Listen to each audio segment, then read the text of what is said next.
পবিত্র জুমার দিনে আমার সংক্ষিপ্ত আলোচ্য বিষয় চূড়ান্ত সফলতা। আলোচনার জুমার সংক্ষিপ্ত আলোচ্য বিষয় চূড়ান্ত সফলতা। আসলে এই সফলতা কি? সফলতার সংজ্ঞা বলতে আমরা আসলে কি বুঝি? আমরা এটাই বুঝি যে প্রত্যেক ব্যক্তি যে যার লক্ষ্য নিয়ে এবং তার উদ্দেশ্য নিয়ে কাজ করছে, এটাই হয়তো তার জীবনের সফলতা। একজন ব্যবসায়িক সে মনে করছে যে আমি ব্যবসা করতেছি, বেড়া শহরে আমার একটা বড় দোকান আছে, আমার ব্যবসাটা রামরাম চলে, ভালো চলে, চতুর্দিকে সুনাম ছড়িয়ে ছিটিয়ে আছে, আমি একজন সফল ব্যক্তি। একজন ছাত্রকে আপনি জিজ্ঞাসা করুন, স্টুডেন্টকে জিজ্ঞাসা করুন যে তোমার জীবনের সফলতা কি? সে উত্তর দিবে আমার জীবনের সফলতা আমি 1 থেকে নিয়ে অনার্স মাস্টার্স পিএইচডি পর্যন্ত পড়াশোনা করে বাংলাদেশে সবচেয়ে বড় যদি একটা চাকরি পাই, তাহলে এটা আমার জীবনের সফলতা। এইভাবে একজন কোরআনের হাফেজকে জিজ্ঞাসা করুন তোমার জীবনের সফলতা কি? সে উত্তর দিবে আমি হাফেজ হয়েছি, বিশ্ব আন্তর্জাতিকভাবে কোরআন তেলাওয়াতে ফার্স্ট হতে চাই, বিশ্ব ভ্রমণ করতে চাই, এটা আমার জীবনের সফলতা। একজন খতিবকে জিজ্ঞাসা করুন তার জীবনের সফলতা, সে বলবে যে আমি দাওরা হাদিস করেছি, ছোটখাটো একটা চাকরি করে জীবন চলে, এটা আমার জীবনের সফলতা। যারা ক্ষমতার আসনে বসে আছে তাদেরকে জিজ্ঞাসা করুন যে আপনাদের জীবনের সফলতা, তারা বলবে আমরা ক্ষমতার আসন পেয়েছি, আমরা আমাদের জীবনের দায়িত্ব পেয়েছি, এটা আমাদের জীবনের সফলতা। কিন্তু আসলেই কি এই সমস্ত যে জিনিস, যে প্রত্যেক ব্যক্তির জায়গা থেকে যে যে উদ্দেশ্য নিয়ে কাজ করছে, এই উদ্দেশ্য নিয়ে কাজ করলে কি প্রকৃতি সফল ব্যক্তি হওয়া যাবে? আল্লাহ সুবহানাহু ওয়া তাআলা পবিত্র কোরআন সূরা আল ইমরানের 125 নম্বর আয়াতে আল্লাহ সুবহানাহু ওয়া তাআলা বলছেন কুল্লু নাফসিন যায়িকাতুল মাউত। আল্লাহ বলছেন প্রত্যেক নফসকেই মৃত্যুবরণ করতে হবে, যার জান রয়েছে, নফস রয়েছে, তাকেই মৃত্যুর স্বাদ গ্রহণ করতে হবে, মৃত্যু থেকে কেউ রেহাই পাবে না। ওয়া ইন্নামা তুওয়াফাউনা উজুরাকুম ইয়াওমাল কিয়ামাহ। আর আল্লাহ সুবহানাহু ওয়া তাআলা মৃত্যু ঘটনার পরে, মৃত্যুর পরের জীবন যে আমাদের মরণ, কবর রয়েছে, কবরের পরে হাসর নাসর রয়েছে, কিয়ামতের মাঠ রয়েছে, এই কিয়ামতের মাঠে আল্লাহ সুবহানাহু ওয়া তাআলা প্রত্যেক ব্যক্তির যে পাওনা, প্রত্যেক ব্যক্তির যে পুরস্কার, প্রত্যেক ব্যক্তি যে দুনিয়াতে যা কিছু সে অর্জন করেছে ভালো এবং মন্দ, আল্লাহ সুবহানাহু ওয়া তাআলা মানুষের মৃত্যু ঘটনার পরে কিয়ামতের দিন তাদের পূর্ণ প্রতিদান আল্লাহ সুবহানাহু ওয়া তাআলা দান করবেন। আল্লাহ কি বলছেন? আল্লাহ বলছেন কুল্লু নাফসিন যায়িকাতুল মাউত, প্রত্যেকটি নফসকেই মৃত্যুবরণ করতে হবে। ওয়া ইন্নামা তুওয়াফাউনা উজুরাকুম ইয়াওমাল কিয়ামাহ। আর কিয়ামতের দিন আল্লাহ সুবহানাহু ওয়া তাআলা তোমাদের যে প্রতিদান, তোমাদের যে আজর, তোমাদের যে পারিশ্রমিক, এটা আল্লাহ সুবহানাহু ওয়া তাআলা কিয়ামতের দিন দান করবে। আল্লাহ সুবহানাহু ওয়া তাআলা পবিত্র কোরআনে বলছেন ফামান ইয়া'মাল মিসকালা যাররাতিন খায়রান ইয়ারাহ ওয়া মান ইয়া'মাল মিসকালা যাররাতিন শাররান ইয়ারাহ। ব্যক্তি সে দুনিয়াতে যা কিছু ভালো মন্দ করেছে সেটাও তাকে দেখানো হবে, আবার অপরপক্ষে ভালো যেটা করেছে সেটা দেখানো হবে, মন্দ যেটা করেছে সেটাও কিয়ামতের দিন তাকে দেখানো হবে। আমি আপনি এই 50-60 বছরের জীবনে ভালো মন্দ যা কিছু করছি সব কিছু লিপিবদ্ধ করা হচ্ছে, সব কিছু লেখা হচ্ছে, কিন্তু হিসাব হচ্ছে না। আর মরার পরেই মানুষের হিসাব শুরু হয়ে যাবে। সূরা কাফের ভিতরে আল্লাহ সুবহানাহু ওয়া তাআলা বলছেন মা ইয়ালফিযু মিন কাওলিন ইল্লা লাদাইহি রাকীবুন আতীদ। আল্লাহ সুবহানাহু ওয়া তাআলা বলছেন মানুষের এই জিহ্বা থেকে, মানুষের এই মুখ থেকে যা কিছু উচ্চারণ হচ্ছে, মানুষের এই মুখ থেকে, মানুষের এই জিহ্বা থেকে যা কিছু বের হচ্ছে, যা কিছু সে করতেছে, সব কিছু দুইজন ফেরেশতা, ডানে একজন রয়েছে, বামে একজন রয়েছে, সব কিছু লিপিবদ্ধ করছে। এটা থেকে সে রেহাই পাবে না। এরপরে আল্লাহ সুবহানাহু ওয়া তাআলা বলছেন আসল সফল ব্যক্তিকে। আল্লাহ সুবহানাহু ওয়া তাআলা বলছেন ফামান যুহজিয়া আনিন নার ওয়া উদখিলাল জান্নাতা ফাকাদ ফাজ। আল্লাহ বলছেন যে ব্যক্তি অথবা যাকে কিয়ামতের দিন জাহান্নাম থেকে মুক্তি করা হবে, ওয়া উদখিলাল জান্নাতা, এবং তাকে জান্নাতে প্রবেশ করানো হবে, ফাকাদ ফাজ। আল্লাহ বলছেন সেই হচ্ছে প্রকৃতি সফল কাম, প্রকৃতিপক্ষে সেই হচ্ছে সফল ব্যক্তি। আপনি লেখাপড়া করে একটা ভালো চাকরি পেলেন, আপনি মনে করছেন এটা কি আপনার সফলতা? যে ব্যবসা করতেছে, ব্যবসা অনেক টাকার মালিক হয়েছে, সে কি মনে করছে এটা তার জীবনের সফলতা? যে বিশেষ ক্যাডার পাস করেছে, বিশেষ ক্যাডার হওয়ার পরে 1 মাস পরে একটা ট্রাকের সাথে অ্যাক্সিডেন্ট হয়ে মারা গিয়েছে, তার জীবনের সফলতা কোথায়? আপনি আপনার জীবনে এই 50-60 বছরের জীবনে 100 কোটি টাকা উপার্জন করেছেন, 100 কোটি টাকা যেদিন উপার্জন হয়েছে তারপরের দিন আপনি মারা গিয়েছেন, আপনার জীবনের সফলতা কোথায়? আপনার জীবনে আপনি 100 কোটি টাকা উপার্জন করেছেন, যেদিন আপনি মারা যাবেন তারপরের দিন আপনার সন্তানরা সব চূর্ণ বিচূর্ণ করে বন্টন করে নিবে, সব কিছু ওয়ারিসদারেরা ভাগ করে নিবে, আপনার জীবনের সফলতা কোথায়? আল্লাহ সুবহানাহু ওয়া তাআলা বলছেন, ইয়া আইয়ুহাল মুযাম্মিল কুমিল লাইলা ইল্লা কালিলা নিসফাহু আও ইনকুস মিনহু কালিলা আও জিদ আলাইহি ওয়ারাত্তিলিল কুরআনা তারতিলা। আল্লাহ বলছেন, হে বস্ত্রওয়ালা, হে চাদরওয়ালা, হে নবী, আপনি উঠেন, রাত্রির শেষ অংশে উঠে আপনি কোরআন তেলাওয়াত করেন, রাত্রির শেষ অংশে উঠে আপনি সালাত আদায় করেন, আপনি আপনার রবের জন্য, আপনি আপনার নিজের জন্য আপনি কিছু করেন। শেষ রাত্রির দিকে উঠে আপনি আপনার নিজেকে বাঁচার জন্য, আপনি আল্লাহর জন্য আপনি কোরআন তেলাওয়াত করুন। শেষ রাত্রির দিকে আপনি শেষ রাত্রির দিকে সালাত আদায়ে মশগুল থাকুন। আর আমি আপনি রাত 2টা, একজন রিক্সা চালক বা একজন ভ্যান চালককে রাত 2টা-3টার সময় আপনি যদি ফোন দেন যে আমার বাড়িতে আসো, রিক্সা নিয়ে বেড়াতে যেতে হবে, ভ্যান নিয়ে বেড়াতে যেতে হবে, বা একটা ভাড়া আছে তুমি আসো, ওই লোকটি রাত 2টা-3টার সময় কি করবে? রাত 2টা-3টার সময় ঘুম বাদ দিয়ে ভাড়া মারার জন্য, দুনিয়াতে যুগ যুগ ধরে থাকার জন্য, দুনিয়ার প্রশান্তি লাভ করার জন্য, পরিবারের সুখের জন্য ওই লোকটি ঘুম ভেঙে দিয়ে, ঘুম বাদ দিয়ে ভাড়া মারতে চলে যাবে। যেই লোকটি কৃষক, কৃষি কাজ করে, রাত 2টা-3টার সময় যদি ডিপের পানির প্রয়োজন হয় তাহলে রাত 2টা-3টার সময় ডিপে পানি দিতে যাবে। এরপরে একজন মাছের ব্যবসায়ীকে দেখুন আপনি, রাত 2টা-3টার সময় সে ঠিকই যাচ্ছে বেড়া শহরে, রাত 2টা-3টার সময় যে বেড়া শহর থেকে মাছ নিয়ে আসে ভ্যানে কিনে, এরপরে সারাদিন মাছ বিক্রি করতেছে। কিন্তু এই লোকটি সারাদিন পরিশ্রম করছে, ভ্যান চালাচ্ছে, রিক্সা চালাচ্ছে, ব্যবসা করছে, চাকরি বাকরি, তার রুজি নিয়ে সে ব্যস্ত থাকছে। কিন্তু এই লোকটিকে যে নিজে বাঁচতে হবে, নিজের জন্য কিছু করতে হবে, এই লোকটি ভুলে গিয়েছে। আপনার লাভ কি? আল্লাহ সুবহানাহু ওয়া তাআলা পবিত্র কোরআনে বলছেন, ইয়া আইয়ুহাল্লাযীনা আমানু কু আনফুসাকুম, হে মুমিনগণ, তুমি আগে নিজে বাঁচো, তোমরা আগে নিজে বাঁচো, ওয়া আহলিক ইয়া আইয়ুহান নাস ইয়া আইয়ুহাল্লাযীনা আমানু কু আনফুসাকুম ওয়া আহলিকুম নারা, তুমি আগে নিজে বাঁচো, এরপরে তোমার পরিবার পরিজন তাদেরকে বাঁচাও। আগে নিজে বাঁচতে হবে। আপনি পরিবারের জন্য সারাদিন পরিশ্রম করতেছেন, পরিবারকে সুখে রাখার জন্য সারাদিন আপনি শ্রম দিয়ে যাচ্ছেন, কিন্তু আপনি 5 ওয়াক্ত নামাজ আপনার ধার ধারে না, আপনার পিছনে 5 ওয়াক্ত সালাত আপনার পিছনে নাই, আপনার নফল সিয়াম নাই, সব কাজ নাই, ভালো কাজ নাই। এই যে সারাদিন ধরে আপনি যাদের জন্য পরিশ্রম করতেছেন, এরা কি আপনাকে চিনবে, জানবে মরার পরে? এরা কি দুনিয়াতেই আপনি যখন অসুস্থ হয়ে যাবে এরা কি আপনার সেবা নিবে? এরা কি আপনার ভালোবাসা নিবে? সব কিছু এরা ভুলে যাবে, কিছুই আপনার মনে থাকবে না। আল্লাহ সুবহানাহু ওয়া তাআলা পবিত্র কোরআনে বলছেন, ইয়াউমা ইয়াফিরুল মারউ মিন আখি ওয়া উম্মিহি ওয়া আবি ওয়া সাহিবাতিহি ওয়া বানি লিকুল্লি ইমরিইন মিনহুম ইয়াউমাইদিন শাআনুন ইউগনি। আল্লাহ সুবহানাহু ওয়া তাআলা বলছেন, ইয়াউমা ইয়াফিরুল মারউ মিন আখি, সেই দিন কিয়ামতের মাঠে একজন ভাই তার ভাই থেকে পলায়ন করবে, ওয়া উম্মিহি ওয়া আবি, এবং আপনার বাবা আপনার মা, আমার বাবা আমার মা আমার থেকে পলায়ন করবে, ওয়া সাহিবাতিহি ওয়া বানি, এবং আমার আপনার আদরের ঝকঝকে টকটকে আদরের স্ত্রী সেও আপনার থেকে পলায়ন করবে।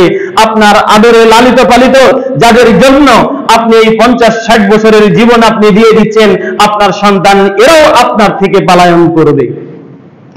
কিয়ামতের মাঠে একজন ভাই আরেকজন ভাই থেকে পলায়ন করবে, ভাই ভাইয়ের কাছে যাবে কিন্তু ভাই সেদিন চিনবে না। স্বামী তার স্ত্রীর কাছে যাবে, স্ত্রী বলবে আজ আমি তোমাকে চিনি না। বাবা তার সন্তানের কাছে যাবে, সন্তান বাবার কাছে আসবে, সেদিন পরস্পরে কেউ কাউকে চিনবে না। কেউ কারো কাছে প্রয়োজনে যাবে কিন্তু একজন অপরজনের প্রয়োজনে কেউ আর উপকারে আসবে না। অথচ একজন পরিবারের অভিভাবক যিনি বাবা, যিনি পরিচালক, যিনি আমির, যিনি পরিবারকে পরিচালনা করতেছেন, একজন বাবা পরিবারের জন্য কতই না কিছু করতেছে, তাদের সুখের জন্য, তাদের শান্তির জন্য, কিন্তু নিজের জন্য ব্যক্তিকে যে আসল সফল ব্যক্তি হতে হবে, ব্যক্তির যে সফলতা রয়েছে, ব্যক্তির যে কবরের প্রশ্ন রয়েছে, আখিরাতের প্রশ্ন রয়েছে, এরপরে জান কবজের প্রশ্ন রয়েছে, ব্যক্তি সেটা ভুলে গিয়েছে। ব্যক্তি শুধু পরিবারকে সুখে রাখার জন্য, পরিবারকে শান্তিতে রাখার জন্য ব্যক্তি সারাদিন রাত পরিশ্রম করে যাচ্ছে, ব্যক্তি সারাদিন রাত কাজ করে যাচ্ছে, নিজের কথা ভুলে গিয়েছে। এক লোক মারা গিয়েছে, ওই লোকটির বিছানের তলে 80 লক্ষ টাকা পাওয়া গিয়েছে। যেই লোকটি মারা গেল তার বিছানের তলে 80 লক্ষ টাকার চেক পাওয়া গেল। লোকটির এই 80 লক্ষ টাকা উপার্জন করে লাভ কি হলো বলেন? এই লোকটির উপার্জন যদি 80 লক্ষ টাকায় একেবারে সম্পূর্ণই যদি অবৈধ থাকে, এই লোকটির উপার্জন সম্পূর্ণটাই যদি হারাম পন্থায় থাকে, তাহলে এই ব্যক্তিটির জীবনে লাভ কি হলো? এই 80 লক্ষ টাকা ইনকাম করে ব্যক্তি মারা গেছে, ব্যক্তি মারা যাওয়ার পরে সেদিনই টাকা বন্টন হয়ে গিয়েছে, ব্যক্তির লাভ কি হলো? রাসূল সাল্লাল্লাহু আলাইহি ওয়াসাল্লাম বলছেন, ব্যক্তি তো সেটাই উপভোগ করবে, ব্যক্তি তো সেটাই পাবে।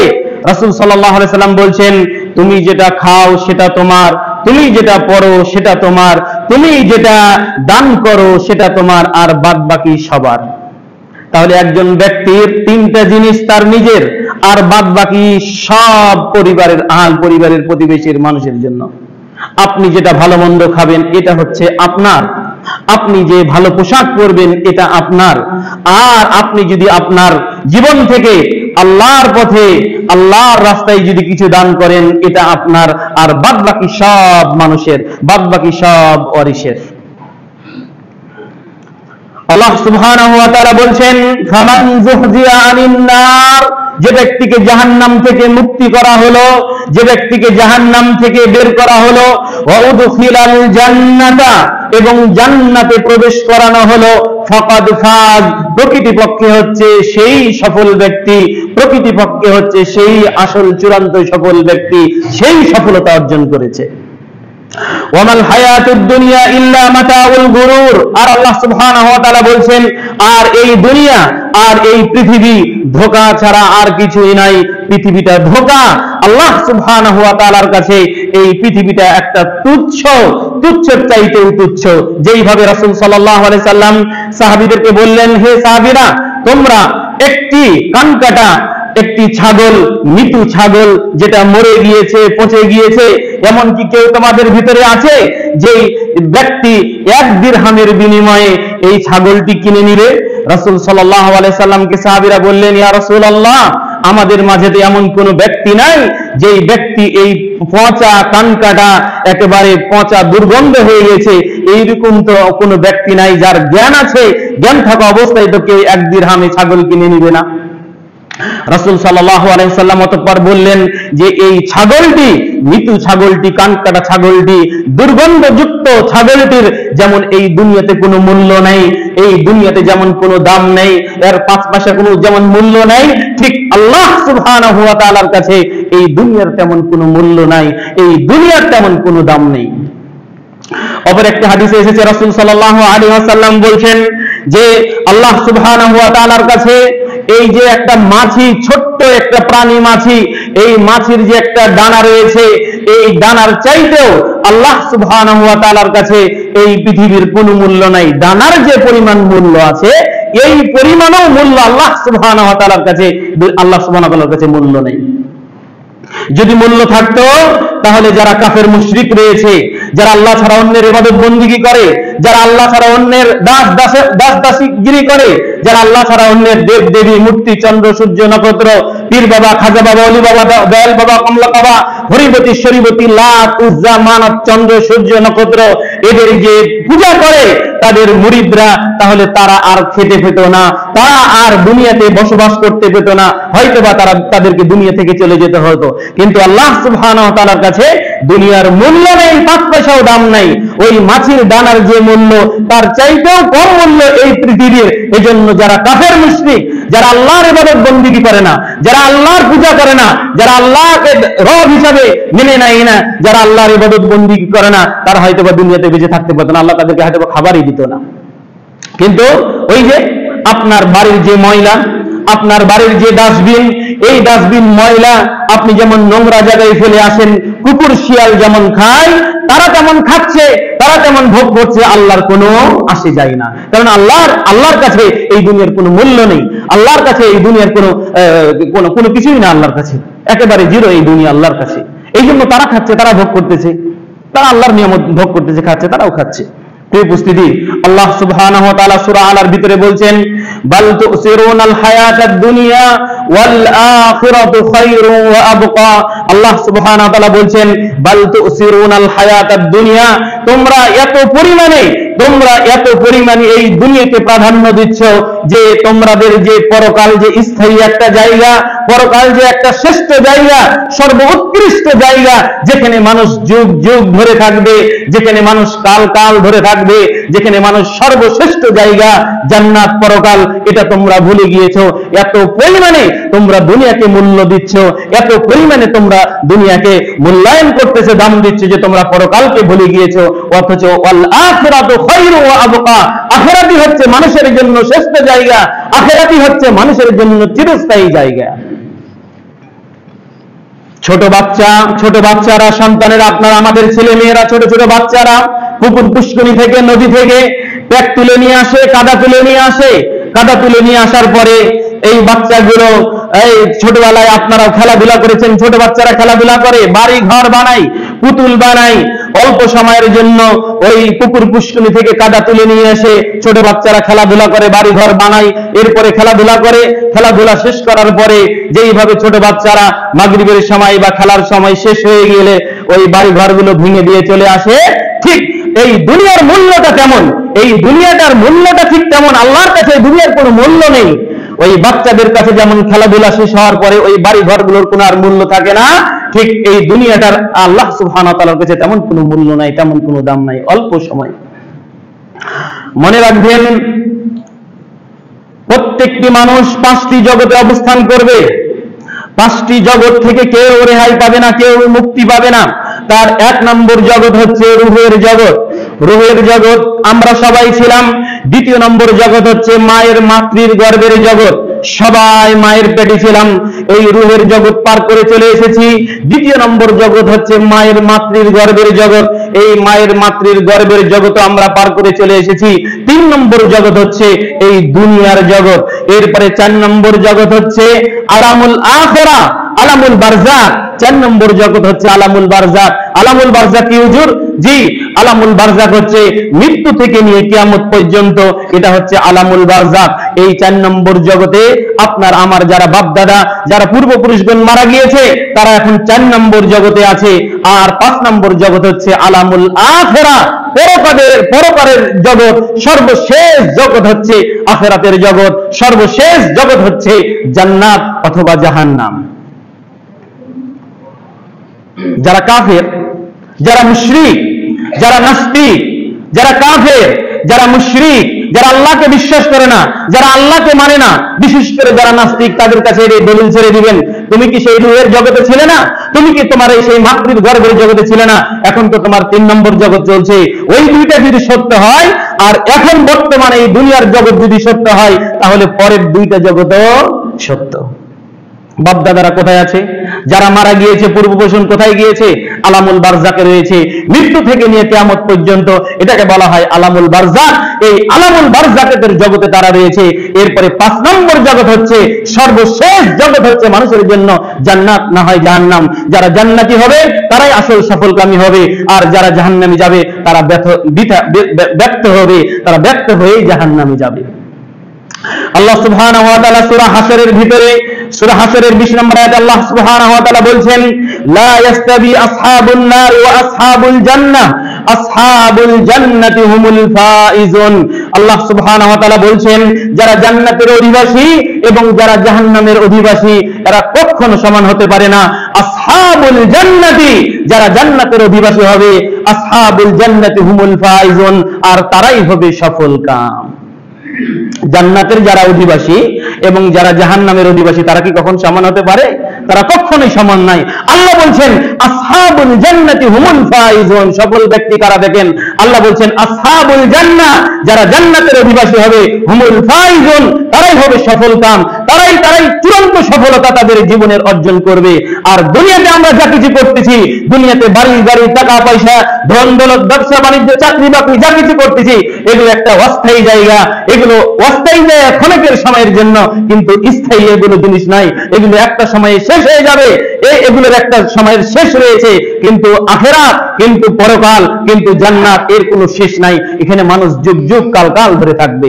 আল্লাহ সুবহানাহু ওয়া তাআলা পরকাল সম্পর্কে বলেছেন খালিদিনা ফিহা, সেখানে মানুষ যুগ যুগ ধরে থাকবে, সেখানে মানুষ কাল কাল ধরে থাকবে, যার কোনো অনন্ত নেই, যার কোনো শেষ নেই, যার শেষ প্রান্ত নেই। সেটা হচ্ছে জান্নাত, সেটা হচ্ছে জাহান্নাম। এক ছিল শিয়াল আর জমিন। শিয়াল জমিনকে বলছে পণ্ডিত সাহেব, শিয়াল পণ্ডিত সাহেব জমিনকে বলছে, জমিন আমাকে কিছু টাকা ধার দাও। শিয়াল পণ্ডিত সাহেব জমিনকে বলছে, মাটিকে বলছে, আমাকে কিছু টাকা ধার দাও। জমিন বলছে কত টাকা দিতে হবে? বলছে 1 কোটি টাকা আমাকে ধার দাও। আচ্ছা, জমিন মাটি শিয়ালকে বললো যে আচ্ছা ঠিক আছে, তোমাকে 1 কোটি টাকা ধার দিলাম, কতদিনের জন্য ধার দিতে হবে? শিয়াল পণ্ডিত সাহেব বলছে 1 বছরের জন্য আমাকে ধার দিতে হবে। জমিন মাটি বলছে আচ্ছা ঠিক আছে, তোমাকে 1 বছরের জন্য 1 কোটি টাকা ধার দিলাম। ধার দিলে বরকত হয়। আল্লাহ সুবহানাহু ওয়া তাআলা বলছেন ওয়া ইয়াকরিদুল্লাহা করদান হাসানান ফায়ুদাইফাহু লাহু আদআফান কাসীরা, যে ব্যক্তি আল্লাহকে কর্জে হাসানা দিবে, আল্লাহ সুবহানাহু ওয়া তাআলা তার এই কর্জে হাসানার ভিতরে ফায়ুদাইফা লাহু আদআফান কাসীরা, অনেক পরিমাণে আল্লাহ সুবহানাহু ওয়া তাআলা তার এই টাকার ভিতরে আল্লাহ সুবহানাহু ওয়া তাআলা বরকত দান করবেন। সত্যি যারা সুদ খায়, যারা ঘুষ খায়, তাদের পরিবারে দেখবেন কখনো শান্তি নেই। যারা সুদ খায়, যারা ঘুষ খায়, যারা হারাম ভক্ষণ করে, তাদের পরিবারে কখনো শান্তি আসে না, শান্তি আসবে না। কেন? হারামে তারা লালিত পালিত হচ্ছে। সেই বিষয়গুলো আসতেছে। যে কথা বলতেছিলাম, যে শিয়াল জমিনকে বলছে যে আমাকে কিছু টাকা ধার দাও। কত? 1 কোটি টাকা। 1 কোটি টাকা জমিন তাকে ধার দিলে 1 বছরের জন্য। দিন যায় রাত্রি যায়, 1 বছরের পরে জমিন শিয়ালকে বলতেছে যে 1 বছর পার হয়ে গেছে, পণ্ডিত সাহেব টাকা যে আপনাকে দিতে হবে। শিয়াল পণ্ডিত সাহেব এখন বলছে টাকার যে ব্যবস্থা হয়নি ভাই, আরো 6 মাস বাড়িয়ে দিতে হবে। আচ্ছা ঠিক আছে, তোমাকে 6 মাস বাড়িয়ে দেওয়া হলো। 6 মাস পরে জমিন শিয়ালকে বলতেছে পণ্ডিত সাহেব 6 মাস যে এখন হয়ে গেছে ভাই, টাকার তো ব্যবস্থা হয়নি, আরো 3 মাস বাড়িয়ে দিতে হবে। 3 মাস পার হলো, আবার 2 মাস পার হলো, 1 মাস পার হলো। এখন এই যে পণ্ডিত সাহেব শিয়াল টাকা সব খেয়ে ফেলেছে, কোথায় থেকে দিবে? শিয়াল এবার পালাতে শুরু করলো। শিয়াল পালাতে শুরু করলো, বাংলাদেশ থেকে চলে গেল ইন্ডিয়া। যে এই বাংলাদেশ থেকে যখন পালিয়ে গেল ইন্ডিয়া দেখতেছে সেখানেও মাটি, যেখানেই শিয়াল যাই সেখানেই মাটি। ইন্ডিয়াতে পালানোর পরে আবার যখন জমিন ধরেছে যে কোথায় যাবি টাকা দে বেটা, তখন আবার পালানো শুরু করেছে পাকিস্তানে গিয়েও দেখছে সেখানেও মাটি, পালানোর তো কোনো জায়গা নাই। পাকিস্তান থেকে চলে গেল নেপাল থেকে চলে গেল মালয়েশিয়া থেকে চলে গেল কুয়েত, কাতার, এভাবে সৌদি আরব, সারা বিশ্ব ভ্রমণ করে দেখছে যেখানেই যাই সেখানেই মাটি, যেখানেই যাই সেখানেই মাটি, যেখানেই যাই সেখানেই জমিনের পক্ষ থেকে জ্বালা হয়েছে, টাকা ধার নিয়েছে। এখন শিয়াল কোথায় যাবে? শিয়ালের পালানোর কোনো জায়গা নাই। এই শিয়ালকে জমিন যেভাবে ভক্ষণ করবে, জমিন যেভাবে দাস করবে, মানুষের এই 50-60 বছরের জীবন, তাকে এই জীবন শেষ করে দুনিয়া থেকে চলে যেতে হবে। তাকে এই মাটি গ্রাস করবে, মাটি ভক্ষণ করবে। আপনি দুনিয়াতে অনেক কিছু অর্জন করে, অনেক কিছু উপার্জন করে দুনিয়াতে যুগ যুগ ধরে থাকবেন, এই থাকার কোনো সুযোগ নাই, এই থাকার কোনো অপশন নাই। দুনিয়া থেকে চলে যেতে হবে। দুনিয়া আমাদের একটা অস্থায়ী জায়গা, দুনিয়া আমাদের একটা স্থায়ী জায়গা নয়। এই দুনিয়া থেকে আমাদেরকে চলে যেতে হবে। হারাম ভক্ষণ করতে করতে, অবৈধ পয়সায় উপার্জন করতে করতে পরিবারের সকলকে আমরা মেরে ফেলতেছি। যে হাদিসটা আব্দুল্লাহ ইবনে আব্বাস রাদিয়াল্লাহু তাআলা আনহু বর্ণনা করেছেন, রাসূল সাল্লাল্লাহু আলাইহি ওয়াসাল্লাম বলেছেন, ইন্নাল্লাহা আমারাল মুমিনিনা, আল্লাহ সুবহানাহু ওয়া তাআলা মুমিনদেরকে যেভাবে আদেশ দিয়েছেন, কামা ইয়ারসালুল মুরসালিন, ঠিক অনুরূপভাবে নবী এবং রাসূলগণদেরকেও তিনি আদেশ দিয়েছেন। কি আদেশ দিয়েছেন? আল্লাহ সুবহানাহু ওয়া তাআলা নবীদের সম্পর্কে বলছেন, ইয়া আইয়ুহার রাসূল, হে রাসূলগণ, কুলু মিনাত তাইয়্যিবাত, তোমরা পবিত্র জিনিস ভক্ষণ করো, তোমরা পবিত্র জিনিস খাও, মিম্মা ওয়া'মালু সালিহা, এবং সৎ আমল করো এবং সৎ কাজ করো। আল্লাহ সুবহানাহু ওয়া তাআলা নবী এবং রাসূল পৃথিবীতে যত আগমন করেছিল তাদের প্রতি আল্লাহর পক্ষ থেকে আদেশ ছিল, ইয়া আইয়ুহার রাসূল, হে রাসূলগণ, হে নবীগণ, কুলু মিনাত তাইয়্যিবাত, তোমরা পবিত্র জিনিস ভক্ষণ করো, তোমরা হালাল জিনিস ভক্ষণ করো, ওয়া'মালু সালিহা, এবং সৎ কাজ করো এবং ভালো আমল করো, নেক আমল করো। অপরপক্ষে আল্লাহ সুবহানাহু ওয়া তাআলা মুমিনদেরকে লক্ষ্য করে বলছেন, ইয়া আইয়ুহাল্লাযীনা আমানু কুলু মিনাত তাইয়্যিবাত, হে মুমিনগণ, তোমরাও পবিত্র জিনিস ভক্ষণ করো, মা রাযাকনাকুম, আমি যা তোমাদেরকে রুজি হিসাবে দিয়েছি, রিজিক হিসাবে আমি যা তোমাদেরকে দিয়েছি তা থেকে তোমরা পবিত্র জিনিস ভক্ষণ করো, পবিত্র জিনিস তোমরা খাও, তোমরা হারাম জিনিস খেও না। অতঃপর রাসূল সাল্লাল্লাহু আলাইহি সাল্লাম ওই ব্যক্তির কথা উল্লেখ করছেন, ওই ব্যক্তিকে, যে ব্যক্তি অনেক কিছু জীবনে অর্জন করেছে, অর্জন করার পরে হজে গিয়েছে, সফরে গিয়েছে, সফরে যাওয়ার পরে আল্লাহ সুবহানাহু ওয়া তাআলার কাছে সে দোয়া করতেছে। তাই রাসূল সাল্লাল্লাহু আলাইহি সাল্লাম বলছেন, ওয়ারাজুলুন আসআসা আকবার ইয়ামুদ্দু ইয়াদাইহি ইলাস সামাই, ইয়া রাব্বি ইয়া রাব্বি, ওয়া মাত'আমুহু হারামুন ওয়া মালবাসুহু হারামুন ওয়া গুদিয়া বিল হারাম ফাআন্না ইস্তাজাবা লাহু। রাসূল সাল্লাল্লাহু আলাইহি সাল্লাম বলছেন, যেই ব্যক্তি এই হারাম ভক্ষণ করেছে, অবৈধ পয়সায় উপার্জন করে, সারা জীবন উপার্জন করে, হারাম ভক্ষণ করে অনেক টাকার মালিক হয়েছে, অনেক টাকার মালিক হয়ে যাওয়ার পরে এখন হজ করতে গিয়েছে, হজ করতে গিয়ে আল্লাহ সুবহানাহু ওয়া তাআলার কাছে দোয়া করতেছে এইভাবে, ইয়া রাব্বি, হে আমার রব, ইয়া রাব্বি, হে আমার রব, ইয়া রাব্বি, হে আমার রব, তুমি আমাকে কবুল করো, তুমি আমাকে অমুক জিনিস দাও, তুমি আমাকে তমুক জিনিস দাও। ব্যক্তি তার চাওয়া পাওয়া আশা আকাঙ্ক্ষা সব কিছু মহান আল্লাহর নিকটে তুলে ধরতেছে। অথচ রাসূল সাল্লাল্লাহু আলাইহি সাল্লাম বলছেন, যে ব্যক্তি আল্লাহর কাছে এইভাবে দোয়া করতেছে, ওই ব্যক্তির ওয়ামাতামহু হারামুন, ওই ব্যক্তির খাদ্য হারাম, ওয়া মালবাসুহু হারামুন, ওই ব্যক্তির পোশাক হারাম, ওয়া মাশরাবুহু হারামুন, ওই ব্যক্তির পানি পান করা হারাম, ওয়া গুদিয়া বিল হারাম, ওই ব্যক্তি হারামে লালিত পালিত হয়েছে। ফাআন্না ইস্তাজাবা লাহু, তোমরা সাহাবীরা বলো, ওই ব্যক্তির দোয়াটি কেমনে কবুল হয়, ওই ব্যক্তির দোয়া কেমনে ভাবে কবুল হবে? قال الله تعالى, আল্লাহ তাআলা বলছেন, ইন্নাল্লাহা তাইয়্যিব, আল্লাহ হচ্ছেন পবিত্র, লা ইয়াকবালু ইল্লা তাইয়্যিবান, আর আল্লাহ সুবহানাহু ওয়া তাআলা পবিত্র জিনিস ছাড়া তিনি কবুল করেন না, পবিত্র জিনিস ছাড়া তিনি অ্যাকসেপ্ট করেন না, তিনি গ্রহণ করেন না। ইন্নাল্লাহা জামিল, নিশ্চয়ই আল্লাহ হচ্ছেন সুন্দর, ইউহিব্বুল জামাল, আর আল্লাহ সুন্দরকে ভালোবাসে।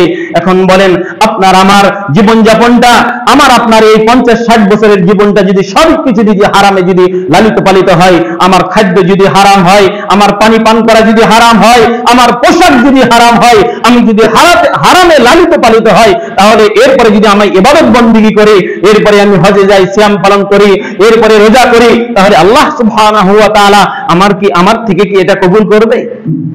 আমি তো অনেক টাকার মালিক হয়েছি, আপনার সফলতা কোথায়? আপনার সবই তো হারাম। গমা সাপ যদি কারো বাড়িতে থাকে, গমা সাপ চেনেন? বুকুর সাপ, যেই সাপে কামড় মারলে লোক মারা যায়, মানুষ মারা যায়। গমা সাপ যদি বাড়িতে থাকে আর যদি গমা সাপ দংশন করে, তাহলে একজন ব্যক্তিকে দংশন করবে। একজন ব্যক্তিকে দংশন করলে একজন ব্যক্তি মারা যাবে, পরিবারের সবাই মারা যাবে না। কিন্তু হারাম যদি আপনার উপার্জন আপনার পরিবারে থাকে, তাহলে পরিবারের আপনি খাবেন, আপনার স্ত্রী খাবে, আপনার ছেলে মেয়ে, আপনার পরিবারের সবাই, বাবা মা খাবে, সবাই হারামে লালিত পালিত হবে। তাহলে সবার ইবাদত বন্দেগী, সবার জিকির আজকার তাসবিহ তাহলিল, ভালো কাজ, সৎ কাজ কিভাবে আল্লাহর দরবারে কবুল হবে? দুনিয়াকে আমরা এত পরিমাণে প্রাধান্য দিচ্ছি, দুনিয়াকে আমরা এত পরিমাণে মূল্যায়ন করতেছি যে আমাদের আসলটা হারিয়ে যাচ্ছে, আমাদের যে পরকাল সেটা হারিয়ে যাচ্ছে।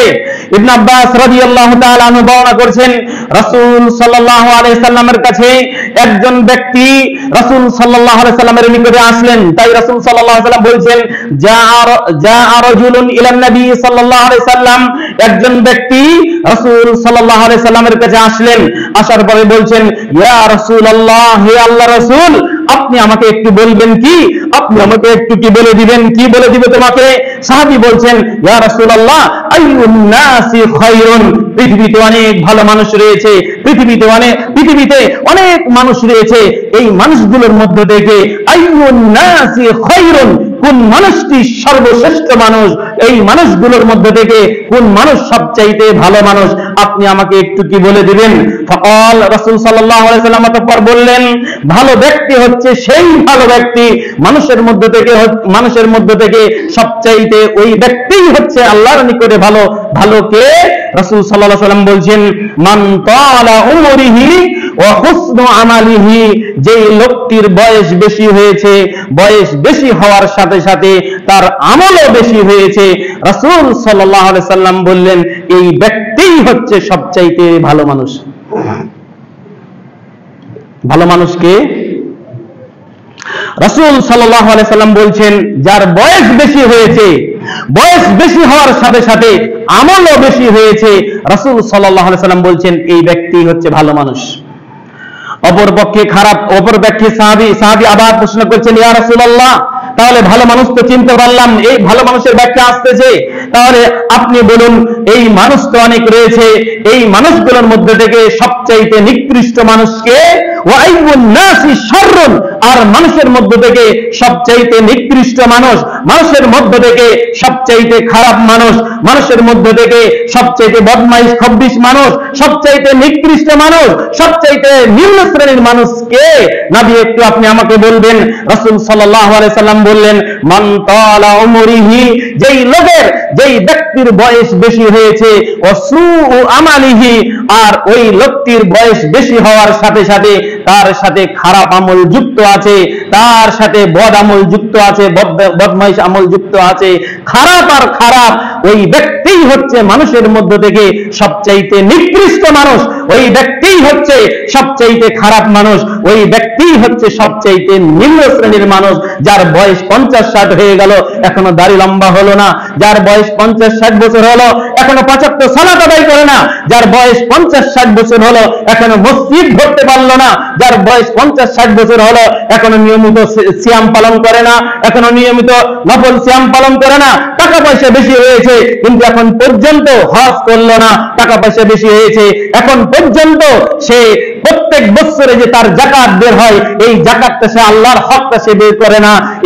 এই হচ্ছে সবচাইতে নিকৃষ্ট মানুষ, এই হচ্ছে সবচাইতে খারাপ মানুষ। খারাপ মানুষকে? যে ব্যক্তি নামাজ পড়ে না, যার ভিতরে আমল নাই, মান তালা উমরিহি, যার বয়স 50-60 হয়েছে, ওয়াসুউ আমালিহি, আর তার সাথে শুধু খারাপ আমল, শুধু খারাপ আমল, শুধু খারাপ আলেম জালেম, এই হচ্ছে সবচেয়ে নিকৃষ্ট। ক্ষমতার বাহাদুরি দেখায়, দাপট দেখায়, শক্তি দেখায়, এরাই হচ্ছে সবচেয়ে নিকৃষ্ট। যারা বেশি বেশি পরনিন্দা করে, যারা বেশি বেশি গীবত করে, মানুষকে তহমত দেখায়, তহমত দেয়, তহমত কি? মিথ্যা অপবাদ, যেটা ব্যক্তির ভিতরে নাই সেটা চাপিয়ে দেয়। নবী বলছেন এরাই হচ্ছে নিকৃষ্ট, এরাই হচ্ছে সবচেয়ে বেশি খারাপ। সমাজে ভালো কাজ কি হলে সেটার প্রতিবন্ধকতা হয়ে দাঁড়ায়, সমাজে ভালো কেউ আসলে এটার প্রতিবন্ধক হয়ে দাঁড়ায়, এবং প্রতিবেশীর সাথে জুলুম করে, মানুষের গীবত করে, পরনিন্দা করে, দোকানে বসে আড্ডা পায় আর মানুষের গীবত, পরনিন্দা, দুর্নাম যত আছে সব করে। নাই বলছেন এরাই হচ্ছে সবচেয়ে নিকৃষ্ট, এরাই হচ্ছে সবচেয়ে খারাপ। রাসূল সাল্লাল্লাহু আলাইহি সাল্লাম বলছেন, আহাব্বুল বিলাদি ইলাল্লাহি মাসাজিদুহা। এই হাদিস আমি বলেছিলাম গত 2-3 বছর আগে, হঠাৎ করে মনে পড়ে গেল এখানে যখন এসেছিলাম। রাসূল সাল্লাল্লাহু আলাইহি সাল্লাম বলছেন, আহাব্বুল বিলাদি ইলাল্লাহি মাসাজিদুহা ওয়া আবগাদুল বিলাদি ইলাল্লাহি আসওয়াকুহা। আল্লাহ সুবহানাহু ওয়া তাআলার কাছে এই পৃথিবীতে সবচেয়ে উত্তম শহর, শ্রেষ্ঠ শহর হচ্ছে মসজিদ। ওয়া আবগাদুল বিলাদি ইলাল্লাহি আসওয়াকুহা, আর আল্লাহর নিকটে সবচেয়ে নিকৃষ্টতম জায়গা, নিকৃষ্টতম স্থান, নিকৃষ্টতম শহর হচ্ছে বাজার। বাজার হচ্ছে আল্লাহর নিকটে সবচেয়ে ঘৃণিততম জায়গা, সবচেয়ে নোংরা জায়গা, আর আল্লাহর কাছে সবচেয়ে প্রিয় শহর, প্রিয়তম জায়গা, প্রিয়তম স্থান, পবিত্র স্থান হচ্ছে মসজিদ। সুতরাং আপনি যদি সফল হতে চান তাহলে আপনি মসজিদকে আপনার জীবনে আপনি বেছে নেন। আপনি যদি সফল হতে চান, বড় থেকে বড় কিছু হতে চান, তাহলে আপনি মসজিদকে আপনি গ্রহণ করুন। আপনি তার চাইতে বড় থেকে বড় কিছু হতে চান, তাহলে রাতে উঠে সালাত আদায় করেন, তাহলে রাতে কোরআন তেলাওয়াত করেন, তাহলে আপনি হবেন সবচেয়ে সফল ব্যক্তি। আপনি হবেন সবচেয়ে আল্লাহর নিকটে শ্রেষ্ঠ ব্যক্তি এবং সর্ব উৎকৃষ্ট ব্যক্তি এবং সর্বশ্রেষ্ঠ ব্যক্তি হবেন আপনি। আপনি আপনার জীবন থেকে কতটুকু সময় আল্লাহর পিছনে ব্যয় করতেছেন একটু চিন্তা করে দেখেছেন? একটু চিন্তার খোরাক হওয়া দরকার আমাদের, একটু চিন্তার পরিবর্তন হওয়া দরকার। আমি আমার জীবন থেকে কতটুকু আল্লাহর পিছনে ব্যয় করেছি, আমি আমার জীবনে কতটুকু সালাত আদায় করেছি, আমি আমার জীবনে আমি কি শুধু রমজান মাসের সিয়াম পালন করি, নাকি আমি সিয়াম এই রমজান মাসের সিয়াম ছাড়া আমি যেগুলো নফল সিয়াম রয়েছে, রাসূল সাল্লাল্লাহু আলাইহি সাল্লাম সোমবার বৃহস্পতিবার দিন সিয়াম পালন করতেন, রাসূল সাল্লাল্লাহু আলাইহি সাল্লাম মাসে 3 দিন, আরবি মাসে 13, 14, 15 এই দিনগুলোর সিয়াম পালন করতেন। আমি কি আমার জীবন থেকে আমি কি এই নফল সিয়ামগুলো আদায় করতে পারছি? মাসে 3টি সিয়াম আমি কি আমার জীবন থেকে সোমবার বৃহস্পতিবার সিয়াম পালন করতেছি? আমি কি আমার জীবন থেকে কতটুকু আমি সময় ব্যয় করতেছি কোরআন তেলাওয়াতের পিছনে? আমি কতটুকু সময় ব্যয় করতেছি মসজিদের পিছনে? আমি আমার জীবন থেকে কতটুকু সামাজিক কাজে সময় ব্যয় করতে পারছি? আমি আমার জীবনে কতটুকু সন্তানের পিছনে সময় ব্যয় করে সন্তানদেরকে সুনাগরিক গড়ে তুলতে পারতেছি? আমি আমার জীবন থেকে কতটুকু বাবা মার খেদমত আমি করতে পারতেছি? আমি যদি করতে পারি, আমি আমার জীবন থেকে যদি আল্লাহর পিছনে আল্লাহর সন্তুষ্ট অর্জনের জন্য যেই কাজগুলো হয় এই কাজগুলো যদি আমি আল্লাহর জন্য যদি করে থাকতে পারি, তাহলে আমি হব সবচেয়ে এই দুনিয়াতে সফল ব্যক্তি। দুনিয়ার সফলতা অস্থায়ী সফলতা, দুনিয়াটা হচ্ছে ধোঁকা। সবাই এখন হারামের সাথে জড়িত হয়ে গিয়েছে, সবাই হারামের সাথে জড়িত হয়ে গেছে। একজন ব্যক্তি হারাম ভক্ষণ করতে চায় না, এরপরে তার সাথে যে হারাম চলে আসতেছে, হারামের প্রস্তাব আসতেছে। খাঁটি মানুষ আর নেই, নির্ভেজাল মানুষগুলো নেই, সব খাঁটি মানুষ নির্ভেজাল মানুষগুলো আস্তে আস্তে বিদায় হয়ে যাচ্ছে। মসজিদে নববী যেটা রাসূল সাল্লাল্লাহু আলাইহি সাল্লাম তৈরি করেছে, মদিনাতে মসজিদে নববী, এই মসজিদে নববী রাসূল সাল্লাল্লাহু আলাইহি সাল্লাম যখন মক্কা থেকে হিজরত করে মদিনায় আসে, মদিনা আসার পরে তিনি এখানে তিনি ভিত্তি স্থাপন করেন এবং তিনি এই মসজিদের উদ্বোধক। এই জন্য বলে যে মসজিদুন নববী, হাদা মসজিদুন নববী, সেটা হচ্ছে মসজিদে নববী যেটা মদিনাতে অবস্থিত এবং মদিনাতেই রাসূল সাল্লাল্লাহু আলাইহি সাল্লামের কবর রয়েছেন তার মসজিদের সামনে এক পাশে। এবং এছাড়াও রাসূল সাল্লাল্লাহু আলাইহি সাল্লামের ডানে আবু বকর রাদিয়াল্লাহু তাআলা আনহু রয়েছেন আর বামে রয়েছেন ওমর রাদিয়াল্লাহু তাআলা আনহু এবং রাসূল সাল্লাল্লাহু আলাইহি সাল্লাম মাঝখানে আছেন, জান্নাতুল বাকিয়া মদিনাতে আছেন। আমি একদিন মদিনাতে বসে আছি মসজিদে নববী, বসে থাকতে থাকতে সেনেগালের কিছু লোক এসেছে, 5 জন লোক, কালো কালো দেহের অধিকারী, সুটাম দেহের অধিকারী এবং রং তাদের কালো কুচকুচে, অনেক উঁচা পাঁচা লম্বা, বয়সে মোটামুটি হয়েছে। তো আমি একজনকে জিজ্ঞাসা করলাম, সালাম দিলাম। সালাম দেওয়ার পরে আমি বললাম যে মিন আইনা আনতুম, কোথা থেকে আপনারা এসেছেন? তাই বললাম যে আনতা তাফহাম আল-লুগাতুল আরাবিয়া, আপনারা কি আরবি ভাষা বুঝেন? তো তাদের 5 জনের ভিতরে 4 জন বলছে যে আমরা বুঝি না। ইশারায় যেটা বুঝতে পারলাম, একজন হুজুর ছিল, ও মোটামুটি আরবি পড়ে। তাই আমি বললাম যে মিন আইনা আনতুম, কোথা থেকে আপনারা এসেছেন? তো তারা বলছে যে জিতু মিনাস সেনেগাল, আমরা সেনেগাল থেকে এসেছি। সেনেগাল থেকে কিছুদিন আগে কারি আবু রাইহান, তিনি আন্তর্জাতিকভাবে কোরআন প্রতিযোগিতায় ফার্স্ট হয়ে এসেছে সেনেগাল থেকে। তো এই সেই সেনেগালের লোক 5 জন বসে আছে, অনেক মোটা তাজা কালো কালো হিষ্টপুষ্ট দেহরোধকারী।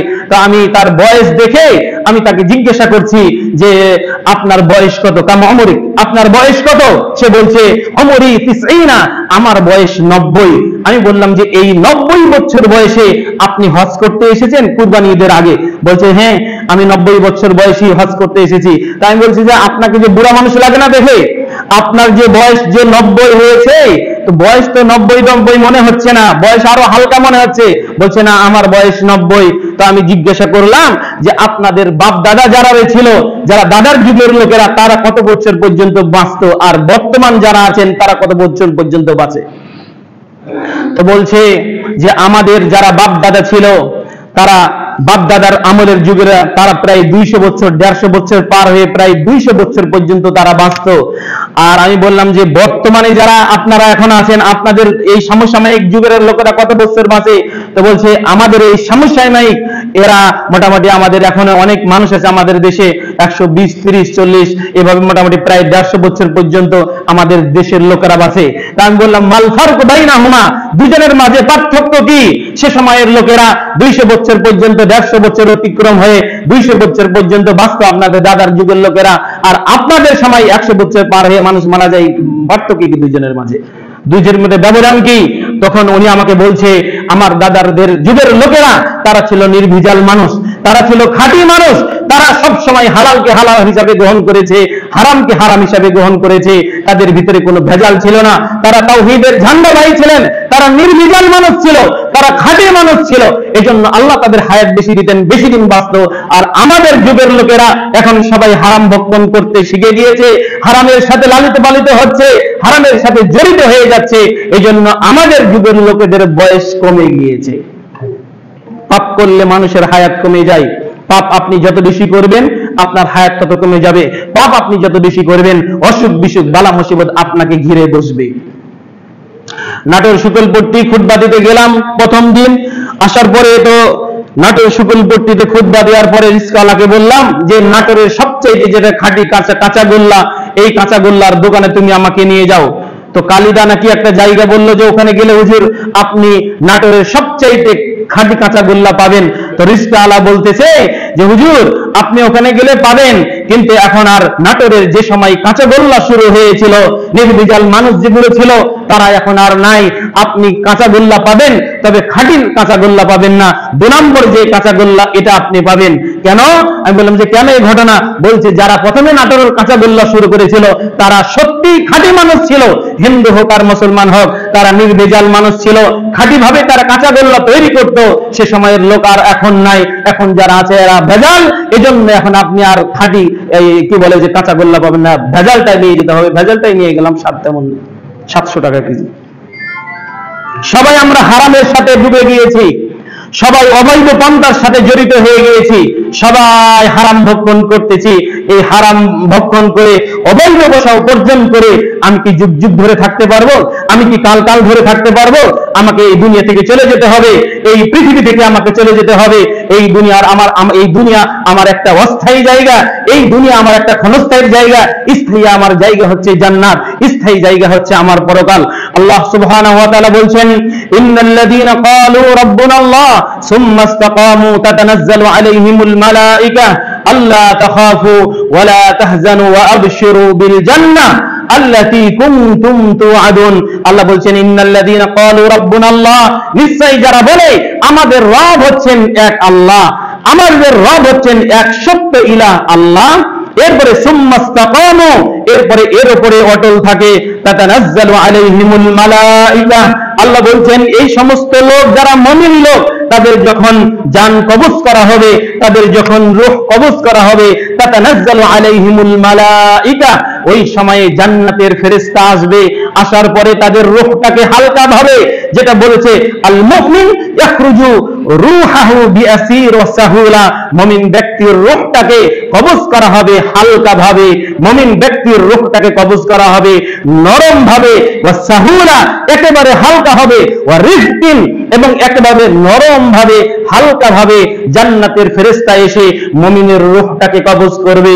এরপরে ফেরেশতারা বলতে থাকবে আল্লাহ তাখাফু, তোমরা ভয় করো না, ওয়ালা তাহজানু এবং চিন্তিত হয়ো না, ওয়া আবশিরু বিল জান্নাহ, তোমাদের জন্য সুসংবাদ রয়েছে জান্নাত, আল্লাতী কুনতুম তুআদুন, যেই ব্যাপারে আল্লাহ সুবহানাহু ওয়া তাআলা তোমাদের ওয়াদা দিয়েছেন। এর অতঃপর এই কথা বলতে থাকবে, বলতে বলতে এই জান্নাতের ফেরেশতারা তাদের রূহটাকে কবজ করে নিয়ে, তাদের নফসটাকে কবজ করে নিয়ে প্রথম আসমানে নিয়ে চলে যাবেন। এরপরে নিয়ে যাওয়ার পরে ফেরেশতারা বলবে ইফতাহাল বাব, দরজা খুলো। ভিতর থেকে প্রশ্ন আসবে মান আনতুম, তোমরা কারা? তখন বলবে নাহনুল মালাইকা, আমরা হচ্ছি ফেরেশতা, ওয়া মাই আন-নাফসুল মুতমাইন্না, আর আমাদের সাথে রয়েছে পবিত্র আত্মা। এই কথা যখনই বলবে যে আমাদের সাথে পবিত্র আত্মা রয়েছে, বলার সাথে সাথে আপনার আসমানের দরজা খুলে দেওয়া হবে। অতঃপর দ্বিতীয় আসমান, তৃতীয় আসমান, পঞ্চম আসমান, অতঃপর আল্লাহ সুবহানাহু ষষ্ঠ সপ্তমের পরে আল্লাহর নিকটে নিয়ে যাওয়া হবে। আল্লাহ বলবেন, আল্লাহর নিকটে যখন নিয়ে যাওয়া হবে, ফেরেশতাদের সাথে আল্লাহর পরস্পরে কথা হওয়ার পরে আল্লাহ বলবেন যে এর নফসটা এর রূহটাকে যে ইল্লিয়িন নামক যে জান্নাত রয়েছে এই জান্নাতের সাথে সুসম্পর্ক করে দাও। ইল্লিয়িন নামক যে জান্নাত রয়েছে তার নামে তার ইল্লিয়িন নামক জান্নাতে তার রূহটাকে লিপিবদ্ধ করো। এরপরে রূহটাকে নিয়ে চলে আসবে, এরপরে রূহটাকে নিয়ে চলে আসা হবে। অপরপক্ষে যদি একজন ব্যক্তি কাফের হয়, যার এই রূহটা, যার এই আত্মাটা যদি খব্বিশ আত্মা হয়, তাহলে তার রূহটাকে কিভাবে কবজ করা হবে? রাসূল সাল্লাল্লাহু আলাইহি সাল্লাম বলছেন, আল কাফের, কাফেরের রূহ কিভাবে কবজ করা হবে? ওয়ায়াখরুজু বিউসরিন ওয়া শিদ্দাতিন ওয়া আলামিন। অপরপক্ষে যদি ব্যক্তি কাফের হয়, ব্যক্তি যদি বদমাইশের হাড্ডি হয়, নিমুখ হারাম হয়, যদি ঈমান না থাকে, যদি আমল না থাকে, যদি ভালো না হয়, তাহলে তার রূহটাকে কবজ করা হবে বিউসরিন, কঠিন ভাবে, ওয়া শিদ্দাতিন, কঠিনের চাইতে কঠিন, ও আলামিন, এবং সাথে সাথে তার রূহটাকে কবজের সাথে সাথে তার সাথে জ্বালা থাকবে, যন্ত্রণা থাকবে। যন্ত্রণার সাথে, কঠিনতার সাথে একজন খব্বিশ মানুষের রূহটাকে কবজ করা হবে। কবজ করার পরে ফেরেশতারা, জাহান্নামের ফেরেশতারা কবজ করার পরে প্রথম আসমানে নিয়ে যাওয়া হবে। নিয়ে যাওয়ার পরে বলা হবে, ইফতাহাল বাব, দরজা খুলো। বলবে, মান আনতুম, কে তোমরা? বলবে, নাহনুল মালাইকা, আমরা হচ্ছি ফেরেশতা। ওয়া মাই খবিসুল আত্মা, আর আমাদের সাথে রয়েছে খব্বিশ আত্মা, বদ আত্মা, খারাপ আত্মা, নিমুকারাম আত্মা।